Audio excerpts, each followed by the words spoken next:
All right, well, let's talk about some stuff here. So a lot of players are getting into the game, getting into the thick of the game, starting to get into the end game of things. And a lot of questions are being asked right now on what to do, what to focus on, where to go, and how to maximize the most amount of materials possible. So I want to just kind of give a quick rundown on the things that I'm focusing on in hopes that it will help you guys with your overall progression as well. So first and foremost, one of the number one things that I absolutely recommend that players do, number one, is find a community to be part of, find a guild to be part of. Communities are incredibly helpful to be part of with running dungeon groups, with running bosses, with doing a variety of guild bosses and repetitive activities as well. The bonus with guilds is that guilds allow you to earn different types of passives that you can earn and have as a player in that community. And the higher your guild ranking, the more passives that you can earn. One of the number one things that is very important is being able to have guild raid bosses and being able to defeat more world bosses through guild events. And I'll show you what that looks like. So let's run over to the guild house here, and guild leadership is able to proc and run guild bosses that reset once a week. You can go to this portal here and you'll be able to run these bosses that you see here, and you can run these repeatedly, and these attempts will reset every single week. At level 17, you can have up to 7, and then our guild, what we'd like to do is run all of them in one day. This will give you the same loot table and same chances that the normal world bosses also give you. The world boss and world events are incredibly handy to run. If you go to the top right hand side, you can see the schedule and what comes up, and running these events also award you with additional materials, as well as doing the world bosses, which have extra loot and some of the best in slot items that you can earn for your builds in game. So again, running these is important, and doing this with a community can help additionally tack on for extra rewards potentially for yourself. The number one thing that I find that players are doing is going to be running dungeons, but you can only run dungeons a certain amount of times through this currency here, the dimensional contract token. Now, keep in mind, this currency is consumed when you get to the end of the dungeon and you open the loot chest. The loot chest, when you open that, consumes 300 of this currency. This currency will top up 900 points every single day on daily reset, and you consume this currency once again by opening the loot chest at the end of the dungeon. So you can still run the dungeons and help your teammates and help players, help friends and things like that, and it will not hinder the currency that you will consume. But for the dungeons you want to run, when you open the chest, it will consume this currency. So very, very important to stay on top of. You can also see the materials that these dungeons will drop on the right-hand side, and some of these materials may fall into the best in slot items that you may need for either your PvE or PvP or both of your builds. And again, you'll notice that the consumption of the currency cost is right down here. One thing that's really handy to pay attention to are the weekly missions. If you click on the weekly mission board, every single week you will be able to contribute to these tasks here, and completing these tasks will reward you with additional materials and gear chance rolls, or the trait stones, trait unlock stones that you can use to unlock those traits that you're going to need on your best in slot gear. Now, traits aren't going to be discussed in this video, so if you're interested in knowing more about that, this is not the video for you. This is just going to be on how to get the materials that you're looking for your builds. Focusing on these weekly mission boards is a huge thing to pay attention to, and at least try to do the whole board. You can see that I was actually one short of just completing this one this last week, but I tried to get my whole entire board done. And this is a healthy thing to get done every single week. These weekly boards will reset on weekly maintenance.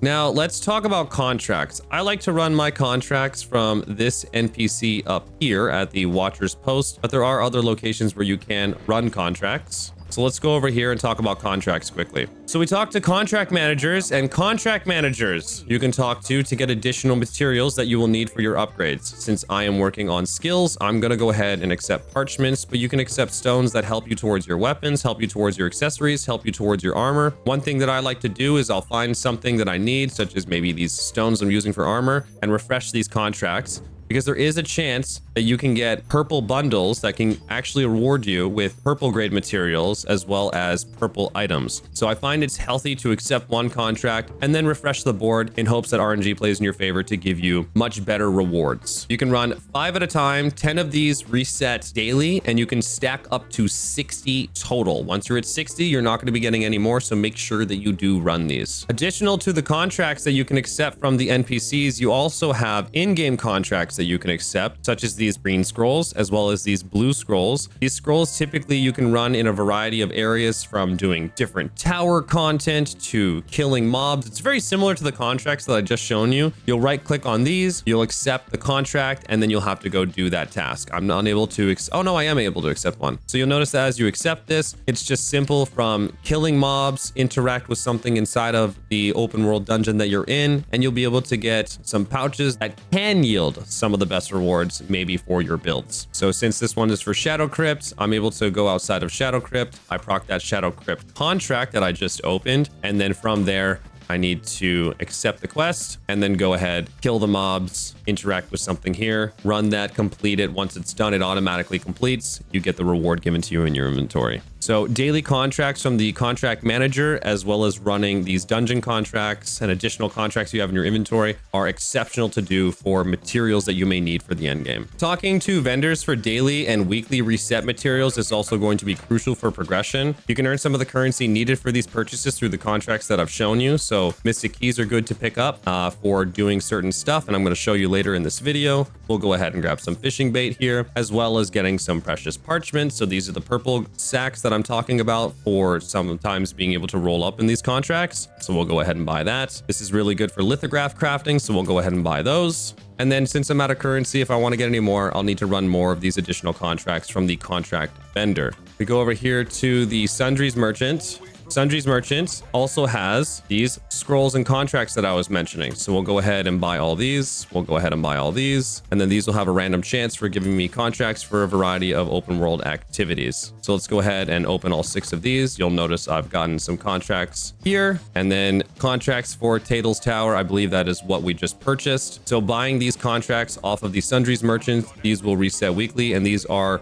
very important to be picking up. Going over to the guild mission, being part of the guild, doing guild missions will allow you to get guild currency, and you can use these for buying additional materials that you'll need for your upgrades. So let's go ahead and purchase all of these. And then trait conversion stones are good to have, and all the additional materials that you may need through doing guild missions and guild activities. So doing these daily, making sure you're purchasing these weekly is very, very important to do. Okay, so we bought the mystic keys. Let me go show you what to do with these keys. So around the world, you're going to notice these little red orbs. These are what you use your mystic keys on. You go ahead and interact with this, and you can get additional materials needed for endgame progression and gear progression. There is a small chance where you can summon a portal, and that portal will spawn a much larger globe. You don't need mystic keys to open those, and they will yield even higher materials, as well as being able to give you a chance at obtaining one of the best fishing rods currently in the game. I've gotten lucky with this, and I've actually managed to get 2 so far, but apparently the drop rate of this is tremendously low. And you'll also notice towards your weekly mission board, these globes, and opening these attribute to completing some tasks in your weekly mission board. So these are really, really, really good to open.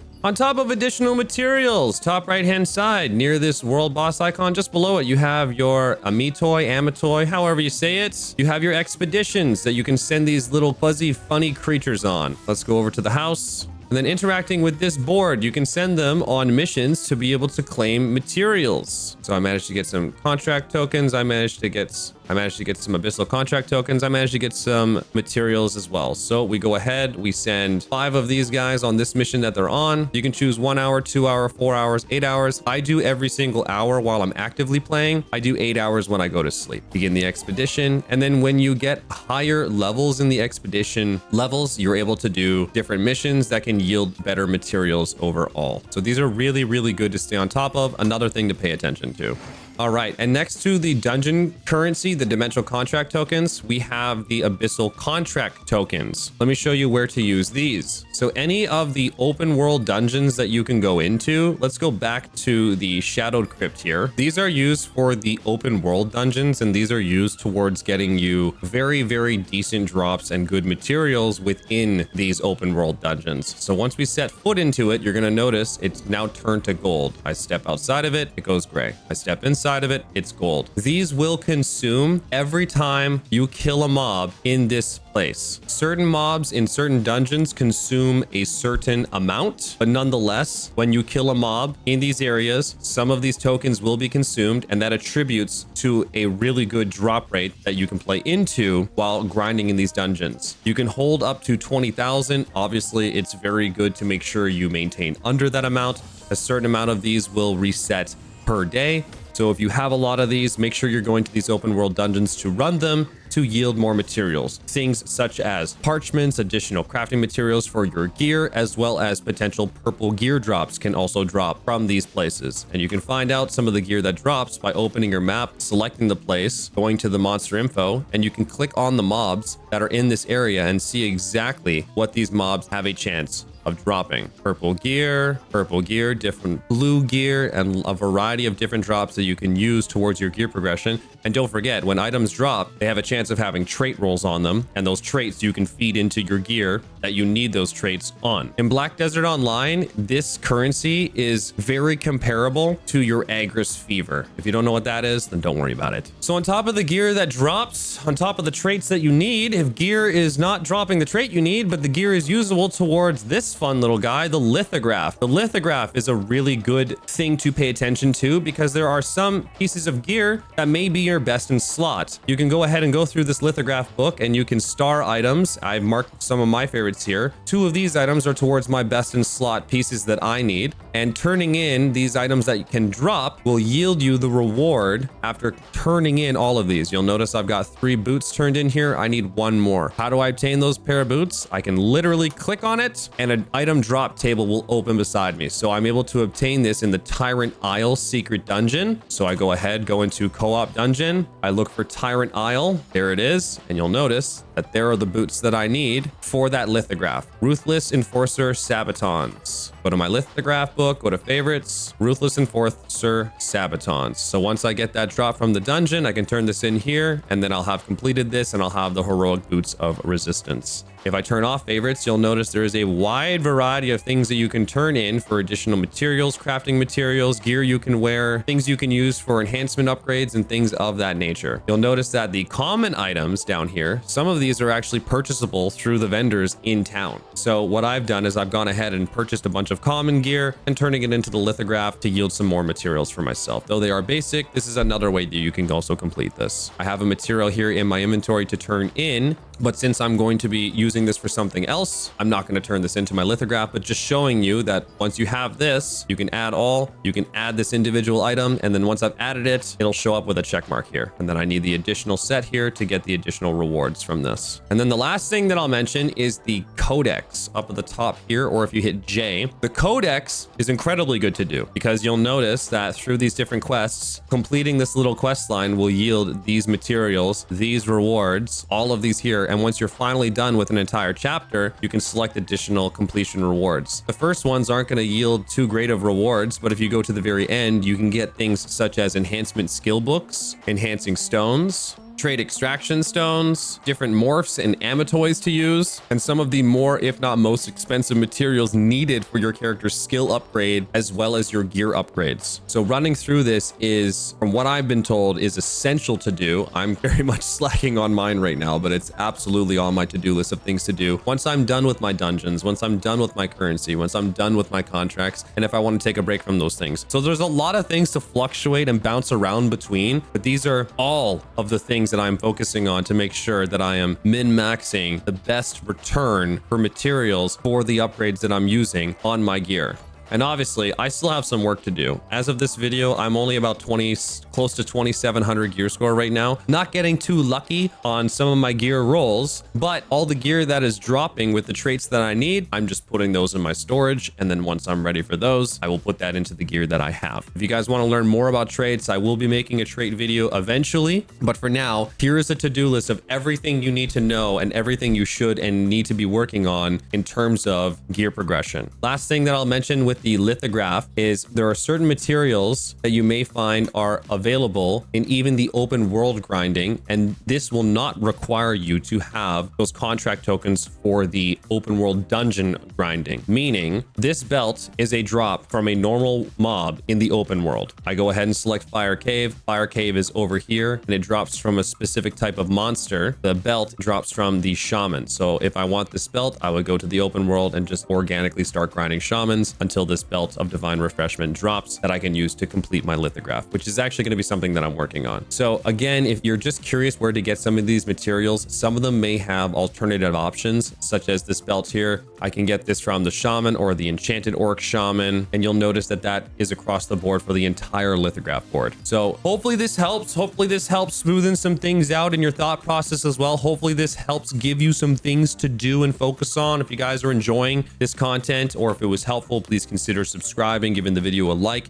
And if I missed anything, feel free to comment your suggestions and extra tips and tricks down in the comment section down below. I'm just trying to make sure that we get some helpful information out for those players who do need it. But as far as it goes, thank you for watching, and I'll see you guys next time.